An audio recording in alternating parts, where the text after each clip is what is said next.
वो बहुत मशहूर एक मकूला है, हम बार बार हम उसको कहते हैं कि जिस शख्स ने जंग से बचने के लिए जिल्लत का रास्ता इख्तियार किया, बाद में उसके नसीब में जिल्लत भी होगी और जंग भी। अनारकी भी होगी, जंग भी होगी। एपीएस के बच्चों को नहीं भूलिएगा, हमारे बच्चे हमारे स्कूल में जाके ज़िबा किए गए थे, और जिन्होंने ज़िबा किए थे उनके हिमायती आज हुक्मरान बने हुए हैं।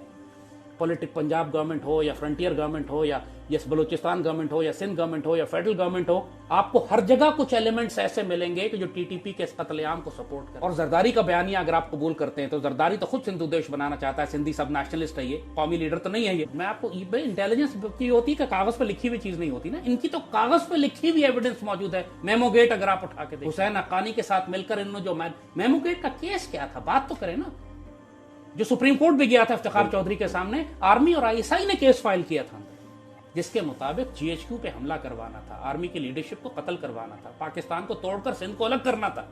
ये मेमोगेट था। वो जरदारी आज हुक्मरान है पाकिस्तान में, सिंध चला रहा है। हलाकू खान को अल्लाह ताला ने भेजा था मंगोलिया से, उसने पूरी मुसलमान सिविलाइजेशन को साफ कर दिया था, और उस तबाही में उस राख के ऊपर से अल्लाह ने उर्तुल को उठाया था, और वो खिलाफत उस्मानिया बन गई जाके।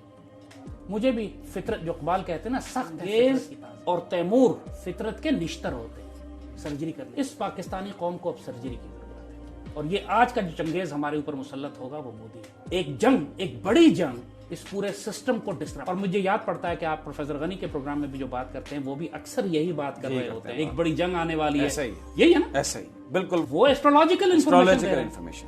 मैं आपको जियोपॉलिटिकल और स्पिरिचुअल इंटेलिजेंस दे, क्योंकि दूसरा जो सोल्यूशन था, जो सोल्यूशन मैं कई सालों से आपके साथ भी प्रोग्राम मैंने इस पर पहले किए थे, मैंने टेक्नोक्रेटिक केयरटेकर गवर्नमेंट्स की जी बिल्कुल की थी बात। हमने कहा था प्रेसिडेंशियल सिस्टम ले आए, टेक्नोक्रेटिक केयरटेकर ले आए, मुल्क की सफाई करें, पहले एहतसाब हो फिर इंतखाब हो।